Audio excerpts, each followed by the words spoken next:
Happy Friday, everybody. This is the Orange and Black Insider Bengals podcast. We've been hopping around different days, obviously a little bit dependent upon what the Bengals do and don't do in free agency and draft visits and all of that sort of thing. But there is a little bit of news, some of it coming from last week and some of it coming in the days ahead as it pertains to both free agency and the draft. I'm Anthony Cosenza. He is John Sheeran, part of this, I don't know, is it a dynamic duo? I don't even know. Yeah. Okay. All right. Okay. How you doing, bud? I'm doing all right, man. It feels like a minute since we've talked. Some stuff has happened, like you said. Not enough stuff maybe has happened in the interim, but we're here anyways. It's like nothing and then big explosive stuff and then nothing. And then kind of a little blip on the radar here and there. A little something. We're going to talk about a recent acquisition the Bengals made and kind of break down a couple of things about him and where he may fit in on the Cincinnati Bengals and their plans on the offensive line. We're going to talk a little more Trey Hendrickson because there are some new rumors, etc. And then we have a draft profile. We'll spoil alert a little bit and tell you that it's going to be more offensive line looks at this draft profile because the Bengals, simply put, have not really done enough so far in free agency to shore up their offensive line, at least from many people's perspectives. Maybe within they feel a little bit differently.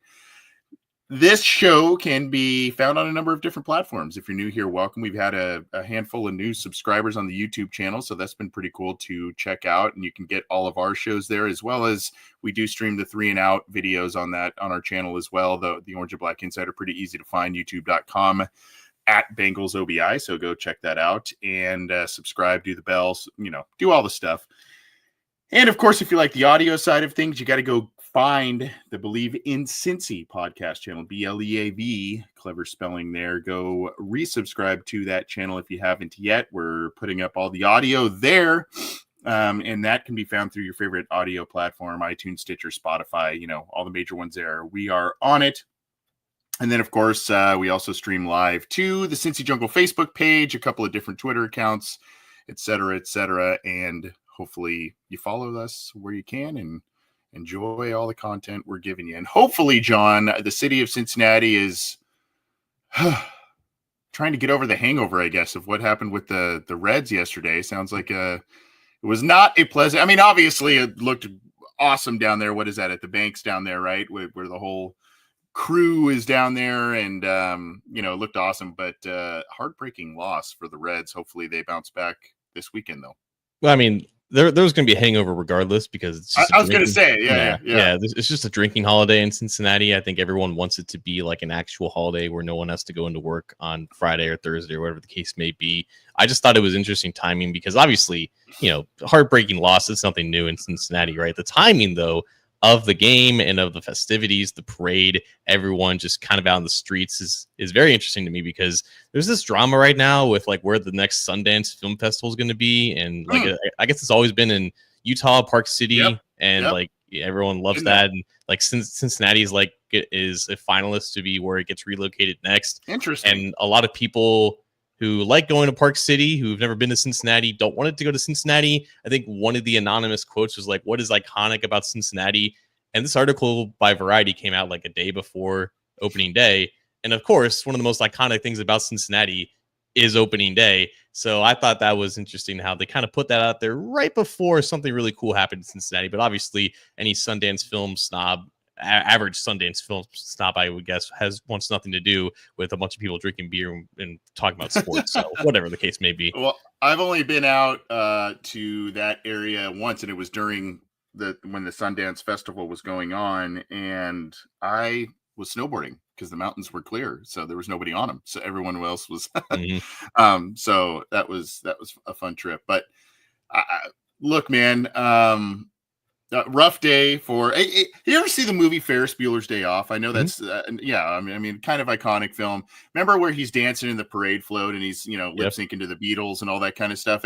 When I see that picture of the Reds, opening day, it reminds me a little bit of Ferris. Just in the fact where I go, man, do people? It's a Thursday. Do people work? Like, what's going on? Wasn't that scene unscripted? Like they couldn't. Like, I think so. I think they just like popped on. Like we got to roll the camera, right? We only get one take. There's something wheeling through downtown Chicago. Yeah. Anyway, we're the wheels are already falling off 5 minutes into the program, but some news, John, as it goes with the Bengals, at least, they signed a versatile veteran offensive lineman, Lucas Patrick, a guy who has bounced around the NFC on a couple of different teams, the Packers, the Bears, the Saints, most recently with New Orleans, a guy who has played really all over the interior of the line. I've got some a quick video clip here just to kind of go over some things, but your initial thoughts on Lucas Patrick joining the Bengals. Not really the name a lot of people were, clamoring for, but maybe a good depth piece, possible spot starter. It seems like Lucas Patrick was the best guard available to sign right now in terms of like guards who are willing to sign right now. Obviously not the biggest name, but does have starting experience, has been starting since probably, I think, 2020 when he was with the Green Bay Packers. And obviously that's when Jerry Montgomery was there. So Montgomery has a lot of history of watching him in practice, going up against him, his players going up against him in practice. So there's some familiarity there. He started at both guard and center for the Packers and then eventually earned a contract. I think it was a 2-year, $8 million deal with the Chicago Bears. And he wasn't as good with the Bears. He wasn't as good at center in comparison to where he was at guard. And then the Saints kind of figured that out as well because he spent 1 year with the Saints and that offense was kind of firing on all cylinders to start the year. And Patrick was kind of fitting in at, I believe it was left guard, and he was fine, right? Whenever he was in the game, like he wasn't an issue. He wasn't a liability. He wasn't necessarily wowing anyone, but he belonged on the field as a starter. And, the wheels kind of fell off for the Saints. And he actually suffered a decent amount of injuries and he exited some games. So he only played, I think, 10 or 11 games this past season. And that was kind of an issue with Tevin Jenkins as well, a guy that we've talked about who's suffered injuries in the past. So Patrick is not necessarily a staple of like consistent on-field health and anything like that because he is on the other side of 30. He's going to be 32 years old this year, but someone who wasn't going to be very expensive and someone who can start if you need him to. The Saints obviously needed him to start, and it seemed like when he signed, a lot of Saints fans and Seahawks fans, for that matter, because the Seahawks were also in on potentially signing him as well. They were upset that they didn't land Lucas Patrick because it is really a desolate guard market out there, and it's still that remains to be the case. Like it hasn't gotten any better in a week since, but it seems like Patrick is someone who I would only play at guard. I think his worst tape has been at center, but he can play either guard spots and. For the Bengals, they need two starters right now at either left or right guard. So I think wherever that competition ends up being, he will be in the front of that competition with either Cody Ford or Cordell Volsner or whoever, ends up being the names in that battle there. And he doesn't have to start at a 1 year, $2 million price tag. It's officially 1 year, 2.1, but a lot of that is per game roster bonuses. And you don't have to account for all the per game roster bonuses on the contract if he didn't play 17 games last year. So he can earn up to $2.1 million. But again, that's less than what Cody Ford is making this year. And Cody Ford is not guaranteed to be a starter either. So this was a sign of it saying, hey, let's just get someone that we know can start, who can be a decent player if he has to play. And let's see how it shakes out in camp. 107 games played, 64 starts in 8 seasons, John. And I think you mentioned, I don't recall if it was after the 2019 season that he signed that contract with Green Bay, but looking at some things, it would make sense if that's the case because he played in 14 games in 19, played in 16, starting 15 the following year in 2020, and then played in 17 games in 21. Starting 13. So in those 2 years, 2020 was right guard, 21 was center, and then he moved on to Chicago the next couple of years. Only 7 games played, as you mentioned, some injury stuff in 22.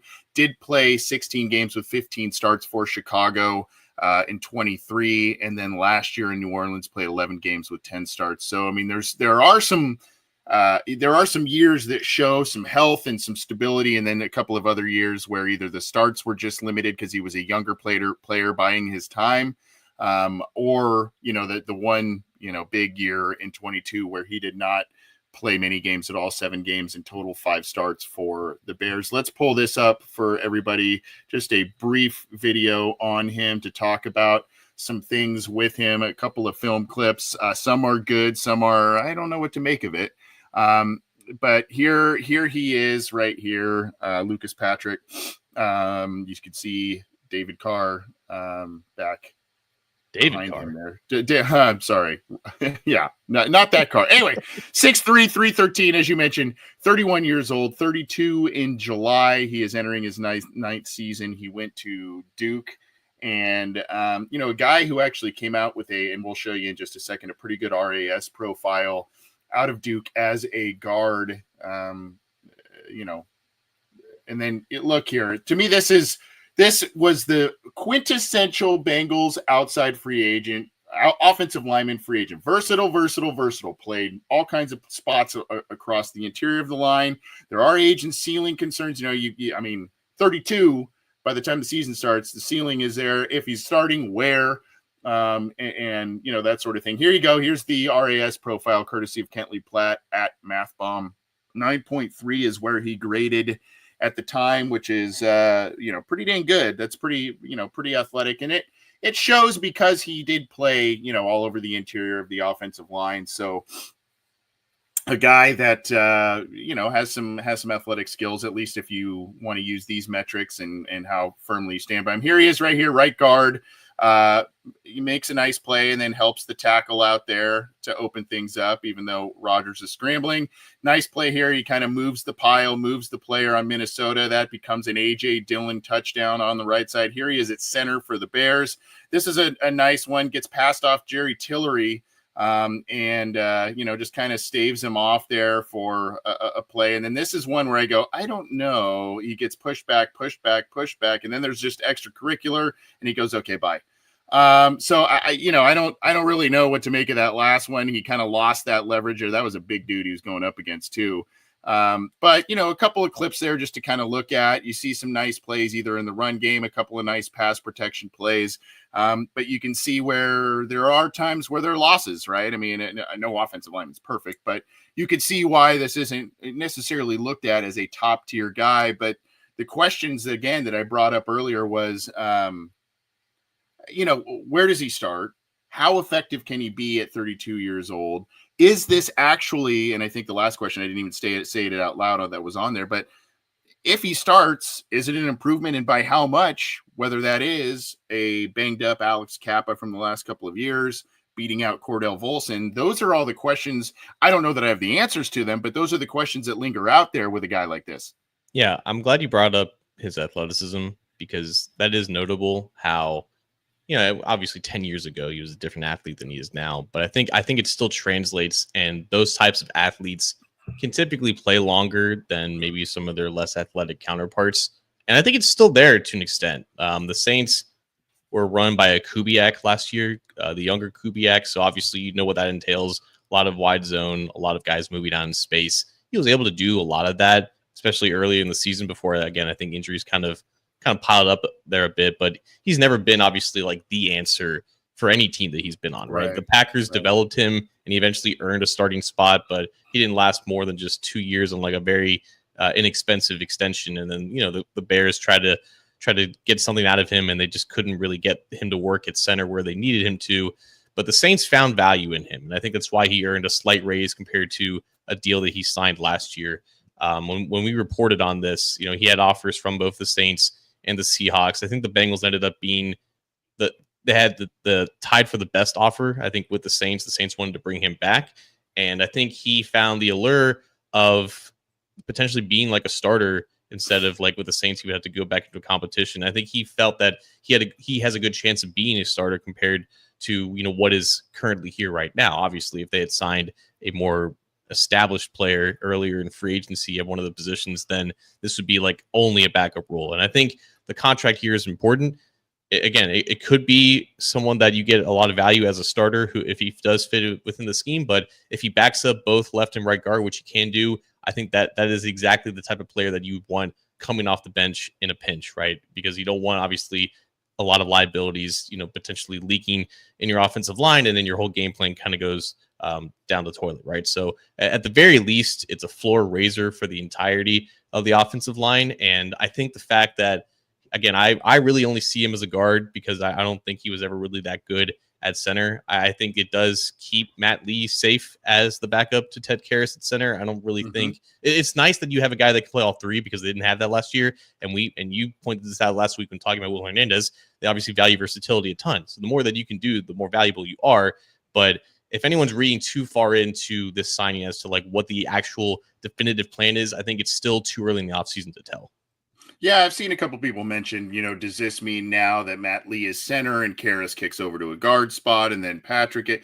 To me, that's too many moving parts on a line. And I don't even know if that rumor or thought process has any legs to it. It's possible, I suppose, but I think they just really value Karras at center, at least for the time being. And obviously, they're going to potentially continue to groom Matt Lee, but again, it sounds like to me that and I'm in agreement with you, but it sounds like we're both saying, hey, good depth piece, good utility infielder, if you will, right? Like a guy that can come in and just play and, you can give him a spot start if you need or that sort of thing. But this doesn't,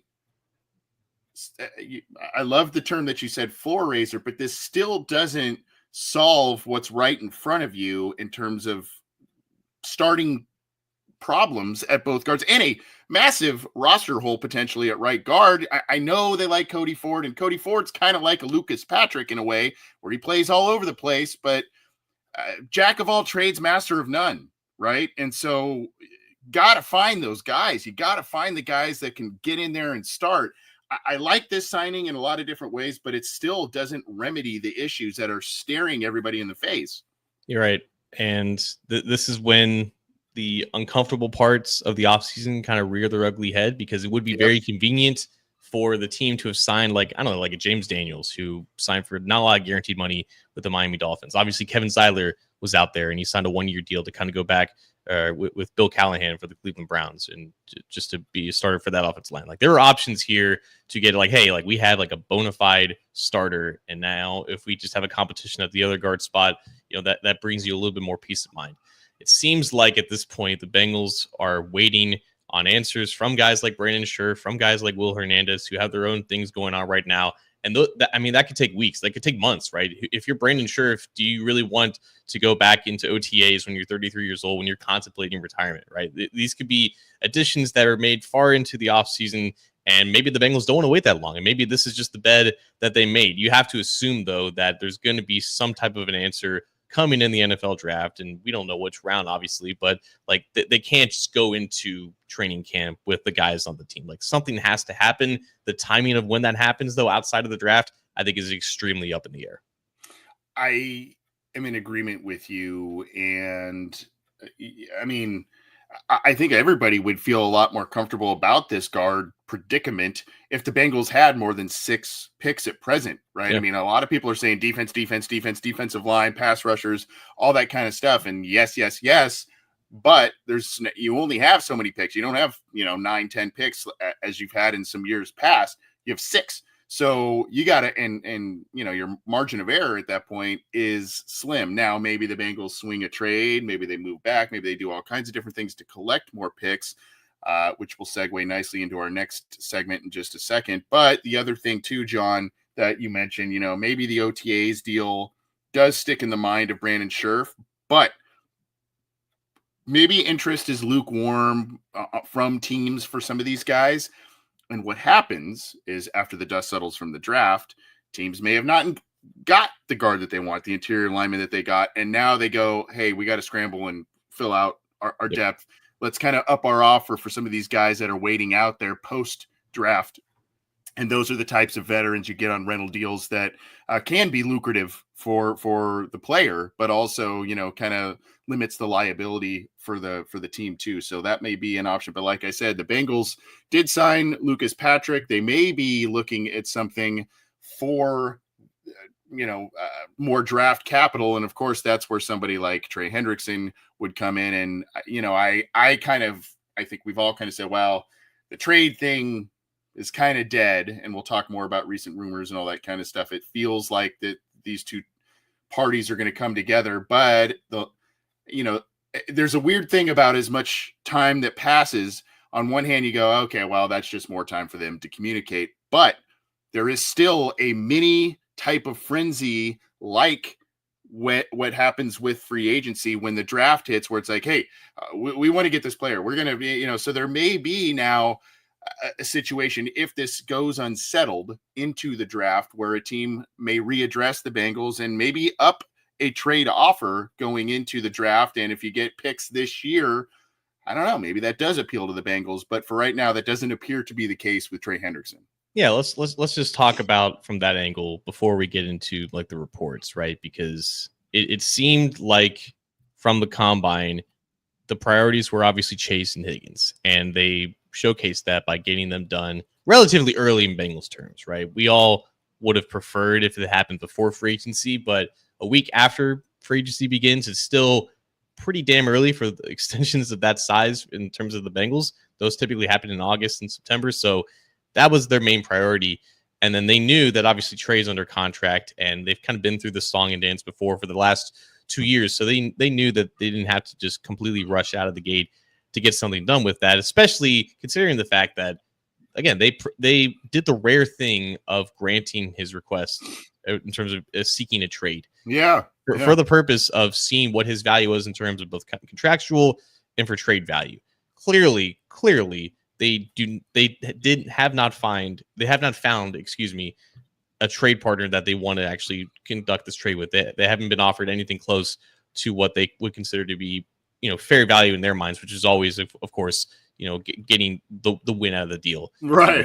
And like you said, the longer that this takes and the closer that you get to the draft, the greater the possibility that you could get that desperate offer. And it's something that the Bengals would be forced to consider.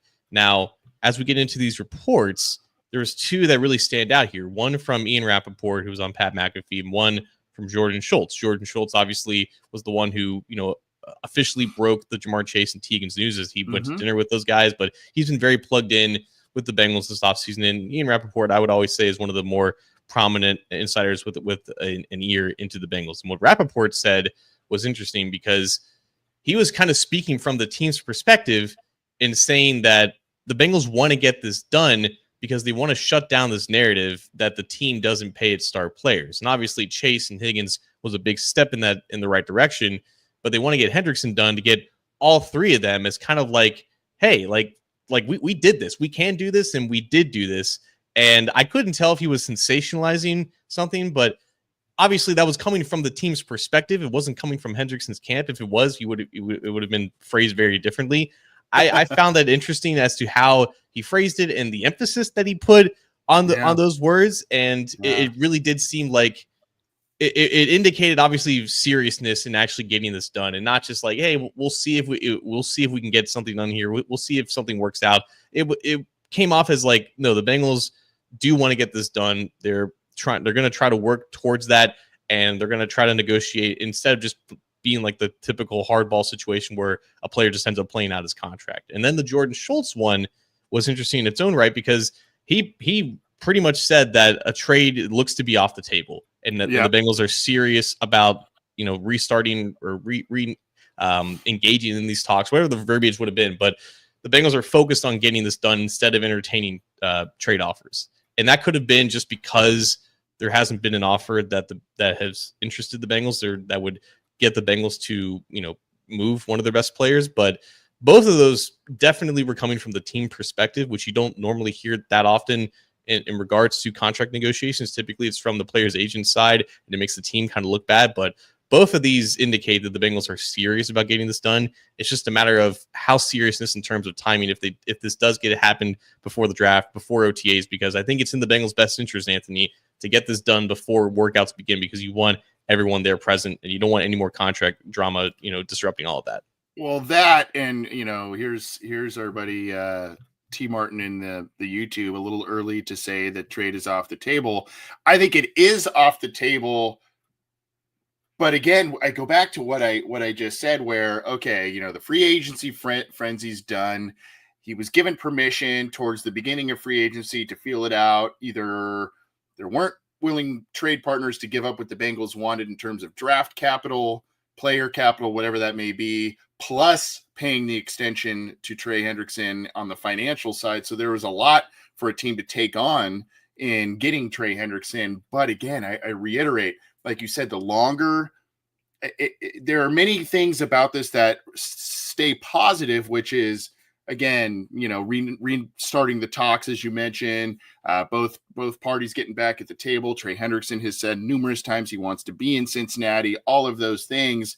But like you said, as what is it, a festering wound, right? A scab, and you keep picking at it. And if it doesn't get resolved, it keeps growing, resentment builds, and all of a sudden the draft comes. And if a team is saying, hey, let's just say we didn't get the premier pass rusher in this class, or we didn't get a quarterback, but we want to make a defensive splash, whatever the case may be, and all of a sudden they're willing to step up at least close to whatever King's ransom the Bengals are asking for, maybe that bends their ear a little bit. And like you said, a great point about not wanting this to linger through the late spring and early summer months. Just cannot have that happen again this year, even though they resolved two big ones. Just cannot have that happen again. And like I said, let's just say the draft comes and goes and Hendrickson doesn't get dealt, doesn't have a deal, the longer you go into spring and summer, the worse that this thing can possibly get. So I'm encouraged by both sides that I think the deal will get done, whatever it looks like, but there are some tricky points in the coming calendar here. And the longer this thing goes, there are some positive points to that, but a lot of negatives as well. You're muted. Thank you. I will say that they will try to get this done before the draft. I think so too. The draft is obviously so important here. If a team misses out on whatever edge that they want, and it's still the middle of the first round, and that first round pick comes on to the Bengals table, they will have to consider whether or not they do it.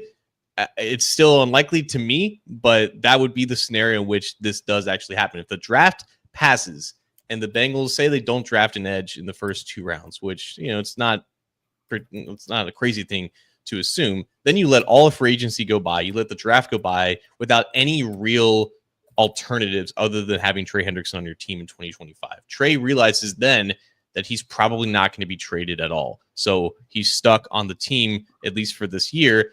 And we know that he wants stability, security. He wants the guarantees. He wants to get paid one last time, obviously, because he is entering that part of his career where the likelihood of him ever getting to this spot again into a place where you're second in the league in Defensive Player of the Year voting, like, this is the time to get paid. And if he realizes that he can only get paid from the Bengals, and he doesn't want to put it up to chance of going into free agency next year, because then the Bengals could tag him, and he has to go through all this again this time next year, I think he will come to terms with the fact that he eventually has to take whatever the best offer is on the table with the Bengals. And I think the Bengals realize that, knowing that they can do this with Trey, because unfortunately for him, he is 4 to 5 years older compared to the receivers that could have been doing the same thing. Where he could have entered free agency next year and he would have been perfectly fine. He would have made more money than he did this year if that's what his prerogative was. If Trey's prerogative is money, then he realizes that he's not operating on the same schedule as some of his younger teammates are. And I think the Bengals realize that and will probably leverage that. I don't want to speak for the guy. I think money is the prerogative, as is, at least some semblance of long-term security given, his age and years played in the NFL.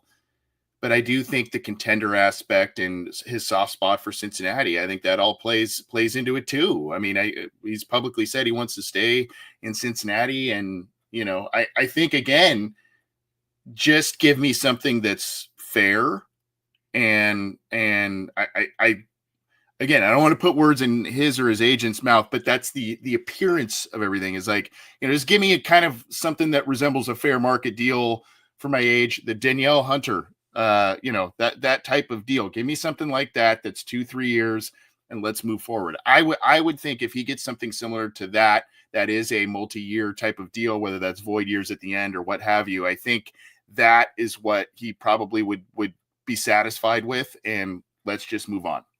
Yeah, and that could be the offer that the Bengals have at the moment, and maybe Trey is waiting this out to see if some team does want to trade for him and the Bengals accept that trade. But again, once you reach past that threshold where teams are no longer, like the Bengals can't get a draft pick for this year to replace him, his options are pretty much limited at that point. And I think the Bengals will probably hold strong and say, here's the best offer. We can tweak it maybe a little bit, to sweeten it a little bit, but I mean, your options at this point are pretty much us or nothing. Right. Well, hopefully this gets resolved sooner than later. As we mentioned, Trey Hendrickson, still a Bengal for 2025, but a lot of moving parts going with that. And things feel better than they did a handful of weeks ago in terms of him staying and potentially staying for quote unquote long-term, whatever that means. But again, still a lot of stuff to be settled. We'll see what happens in the next coming days and weeks. Again, this is the Orange and Black Insider Bengals podcast, part of the Believe Podcast Network and the Believe in Cincy podcast channel. Go get that channel through your favorite audio streamer, subscribe to it, leave us a review, hopefully a positive one if you can. Appreciate that.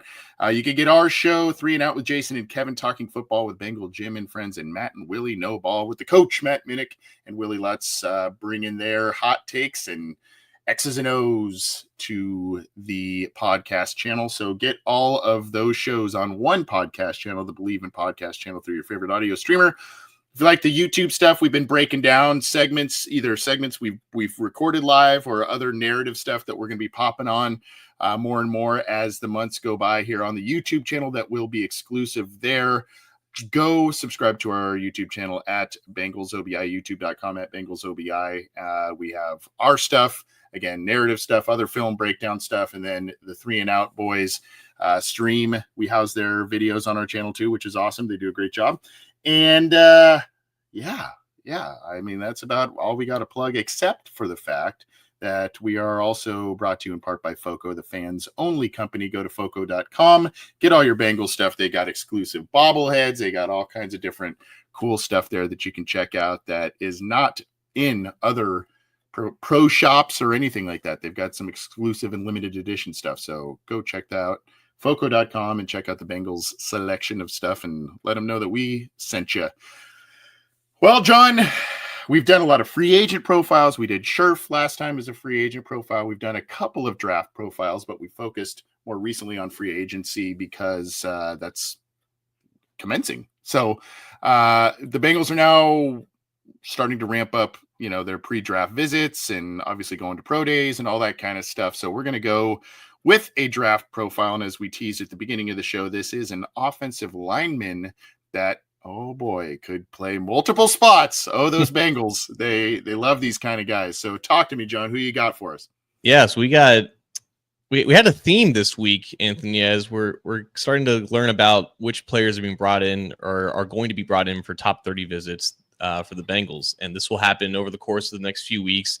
It will happen all the way up to really like the last week before the draft. And there were a handful of guys, Anthony, that are coming into Cincinnati who are collegiate left tackles, specifically left tackles that have the capability of moving inside the guard. And I know this is going to drive a lot of people insane because this is what this is going to drive you insane. This is what the Bengals did with Jackson Carman in 2021. It's what they did with Cordell Volson in 2022. Fortunately for them, it's what they did with Andrew Whitworth in 2006. Yeah. And that worked out because he started at guard really, and then he moved to left tackle, but not exactly the same thing.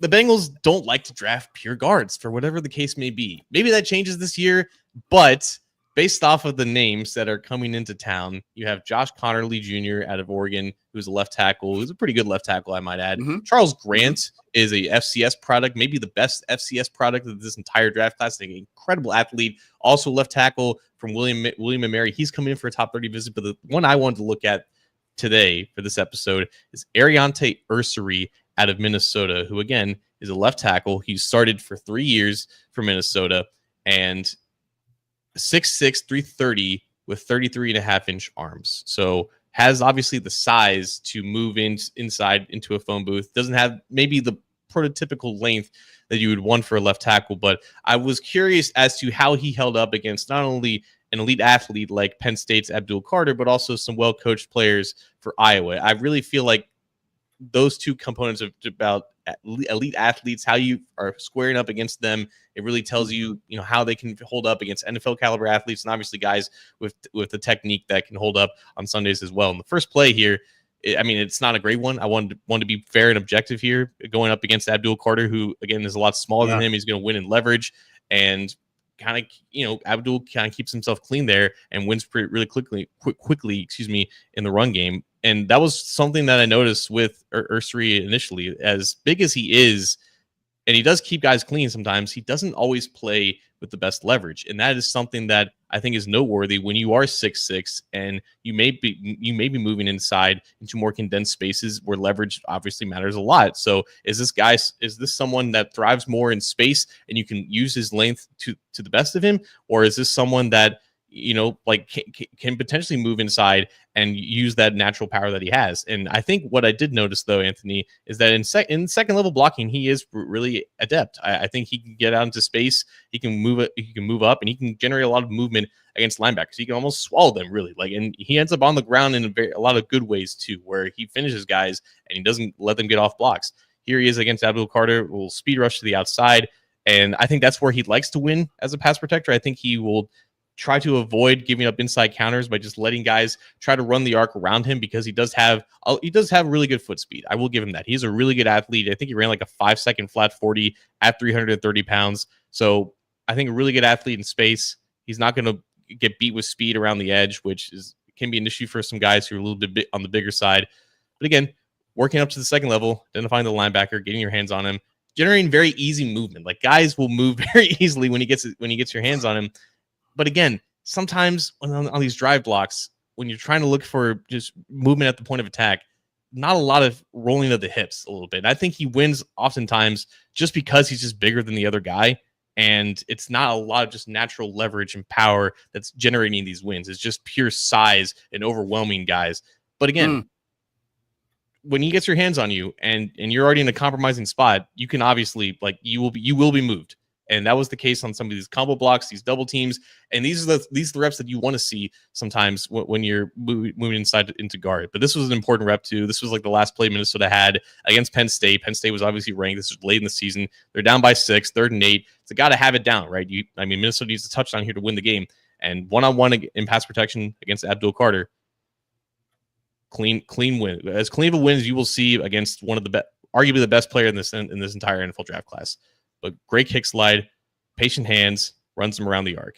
Passing complete. It's Minnesota, is what it is. But a really solid game, I think, from Ersery against Abdul Carter. Again, the best athlete that he played all year, and this is like the pinnacle of his development as a 5-year college player. And these are just a couple plays from Iowa that I'm just going to run here.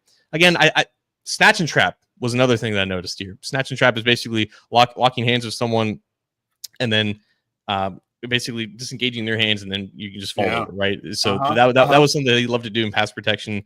And against Iowa, those guys are obviously well coached, so that was an impressive win. But again, sometimes he just plays straight up, and his back is almost as stiff as a bar. You want him to lower his pad level, to roll his hips into these blocks where he's not just getting hands are high, right? Hands are high, hands are wide. Yeah. These are things that kind of concern me a little bit for someone who may be moving inside. But again, I really like him out in space. I think he can move with the best of them. And look, that's a nice finishing rep, though. Just get out on the ground. So Ersery is an interesting player, Anthony. I think there's a lot to like about someone who can be in his own scheme, who can go up against speed rushers, and who can win cleanly. As someone moving inside the guard, though, I think there's a lot of projection there. I think, obviously, being 330 pounds on paper, someone that can win in a phone booth, but I want to see better leverage. I want to see better natural movement, just generating movement at the point of attack. And I don't know if the hands are quite there yet. I don't know if the pad level's there. I think that would be somewhat of a projection for someone who obviously played only left tackle in college. So if Scott Peters identifies him as someone that can make that move, then obviously there's going to be a lot of trust in that decision. But I see him as someone who can probably survive out of left tackle and being a wide zone or a zone scheme. But if you're going inside into being a guard and a gap scheme, which is what the Bengals run, I think there's a lot of projection there.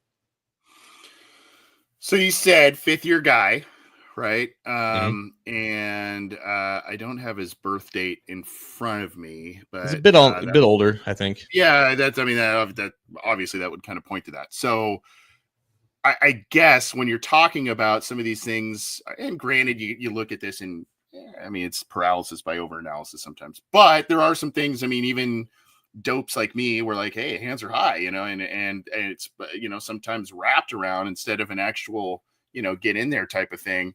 I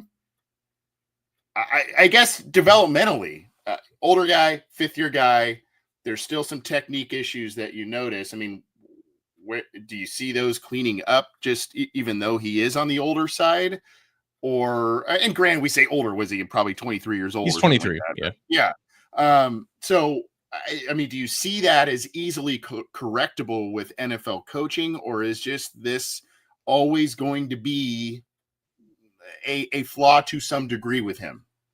It's a good question. Again, like I think if he were to stay at tackle and where he's played for all of his career, right? I think the issues and the development would be flatlined. It will be solved relatively quickly. If you're asking him to play a new position where he doesn't have as much space and he's meeting rushers more quickly, right? Because when you're facing wide 9 rushers on the edge like Abdul Carter, you have some time to get into your set and to use your hands, and his hands are really patient too. Like he doesn't really show his hands until he's being engaged, and when that whole process kind of speeds up, when you're going up against 3 techniques and you're going up against, head up nose tackles and you're exercising those ace and duo blocks with your center and everything like that, the whole thing speeds up, and that can kind of stunt development a little bit because you're now learning new things. And again, for someone who is as big as him at 6'6", who doesn't really play with great pad level, it causes concern for me. But I don't want to just make this a negative thing. I do think there's a lot of things to like about him because of how naturally athletic that he is. Mm-hmm. And I think if he's in the right scheme, he can just make great plays out into space. He can reach guys on some of those wide zone types of runs.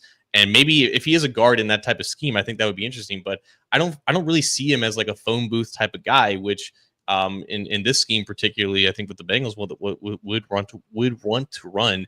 I think that is kind of what more they're looking for. But it is interesting how they are prioritizing athleticism, which is never a bad thing. I just think that there's more power that this guy needs to be able to unlock if he is to make this type of move. And that's something that will need to be prioritized in the early parts of his development if he is coming to Cincinnati to play guard.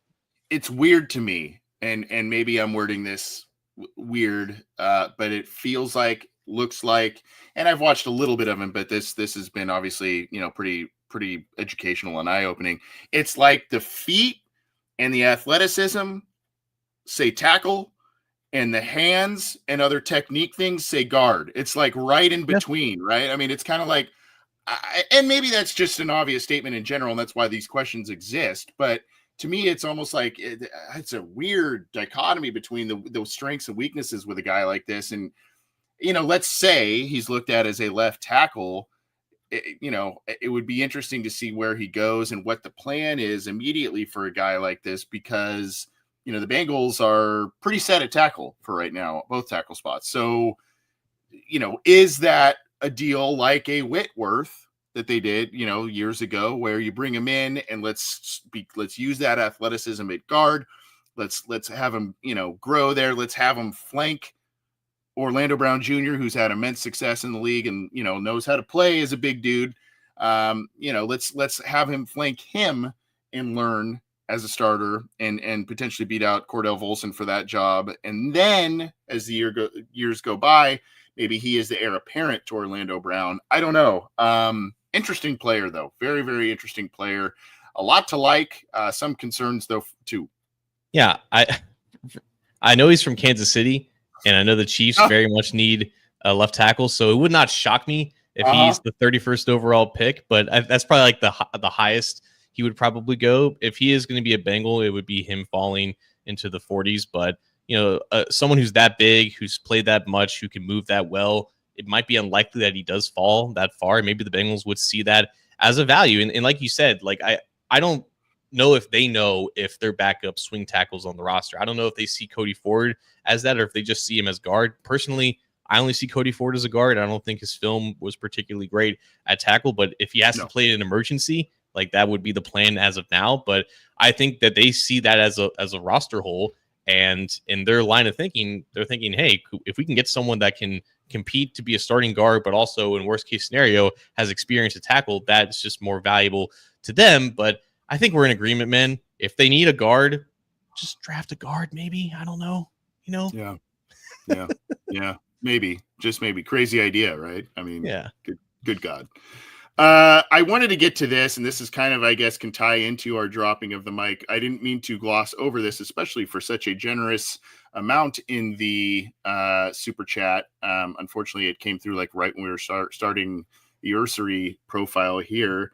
And we did talk about this briefly. So maybe a rags to ruin story. That sounds like an emo band. I love it. Is it an emo band? Any possibility of moving Karras over to guard and putting Lee at center, it could immediately improve the guard situation. And if Lee is truly the center of the future, why wait? Especially if he shows he can do it in camp. I think we're all pretty excited about Matt Lee in the future there. Now, the Bengals, as a guy who was a 7th round pick last year, John, they liked him so much, even though they were set across the offensive line. I mean, obviously Kappa and Bolson and some other things were happening, but they were set along the offensive line, and he was the first guy off the bench to come in the jumbo packages, right? He would be tackle eligible and go out there in some run plays. He was the first guy in line. So they obviously like him. He impressed the hell out of everyone in summer, right? I mean, just his ability in preseason, not the biggest guy, but heady, smart, technically sound. I think a lot of people are excited that he was still there in the 7th round and the Bengals pounced, but older, and we'll have to see what the plans are. I just don't I don't see the Bengals kicking Karras to guard just like that, right? I don't see it. I think they value his communication. They value his leadership. Now, maybe there is some form of comparable on-field play, but I think, continuity is a thing, and ability to work with the others on the offensive line is a thing. Leadership, he's widely regarded a team captain. Yes, he's getting up there in age. I just don't see this as the true answer this year. I think, like you said, you maybe need to get younger, true guards in the draft class, and maybe another actual veteran out there, a true right guard, a Will Hernandez that plays both left guard, right guard, that sort of thing. But I just don't see this year being the move.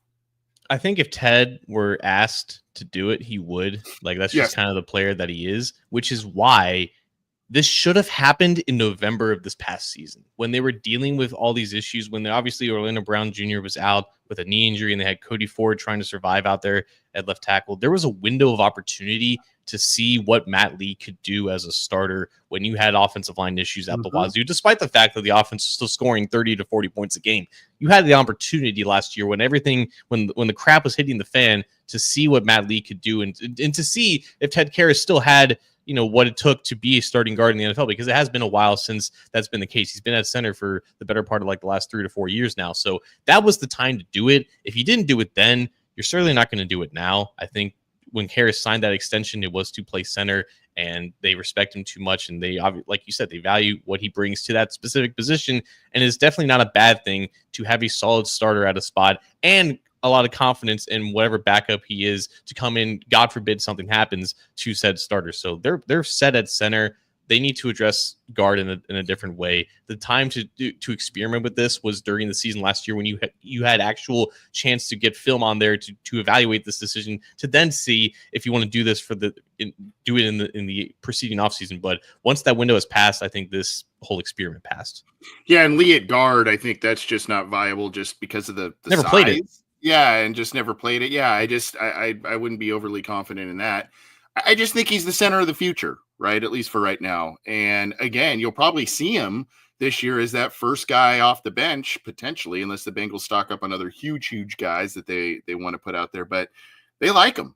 They like him, and he's going to be in their foreseeable future, I would think. I just, again, I think it's too many moving parts, and let's get the guards. Let's get, the guys that are going to come in that are familiar with those positions, whether that's veteran, whether that's draft, whether it's a combo of both, and then you develop the guys behind them. That's what I'd like to see.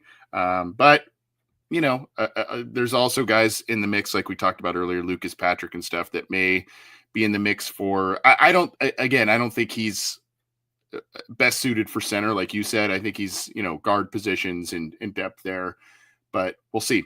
I wanted to get to that one. That'll be kind of my mic drop, if you will, John. What do you what do you got for us on our way out? You've heard this all before. I don't really have one. Don't really prepare. Hey, your mic drop was that awesome amount of film on Ersery that you dropped on us. It's like so much happens in a week, and then you forget it all when you need to remember anything from the week. And it's just, my mic drop is just me dropping the ball. Actually, I think so. It's just a ball drop if you will. Okay. We started with the wheels a little wobbly, and now we're ending falling off. Yeah. You're the man, John. Appreciate you. Appreciate all of you tuning in live. I know it's kind of a weird time, Friday afternoon, evening, but a lot of you still tuning in. Appreciate that. And of course, tuning in after the fact. We appreciate you all as well. Go get the show. I mentioned it a bunch of times. Partially brought to you by FOCO, the fans only company. So go to FOCO.com to get some unique and very limited edition Bengals swag. Go check out that stuff. Let them know we sent you. And I don't know what else, man. I mean, I guess have a good weekend. Let's hope I pull for those Reds from afar. Hopefully they start turning some stuff around here. And I don't know. We'll be back with more stuff on the Orange and Black Insider. Thanks everybody for tuning in. Have a great weekend. John, you have a great weekend, sir. Hopefully you got big plans. You got something big to do. I'm going to see the Reds try to win their first game tomorrow. So nice. We'll see if that happens. Yeah. Hey, dude. I don't know if you heard about what's going on with the Angels. First game of the year, they had position players pitching for them, for God's sake. So, I mean, talk about a dumpster fire. Good God. They are terrible. But the Reds look pretty good. I mean, I know they lost at the end there, but they look pretty good, right? Opening day is always just a great day of excitement, and then you quickly realize that, oh wow, this is 160 more of these. Like, I don't know. Yeah. No, I get it. Well, thanks, man. Enjoy yourself, and hopefully they get a dub for you tomorrow. And everybody enjoy your weekend. We'll be back next week with more from the Orange and Black Insider. Keep it to CincyJungle.com and check out what John is doing at A to Z Sports.com covering the Cincinnati Bengals. Take care, bud.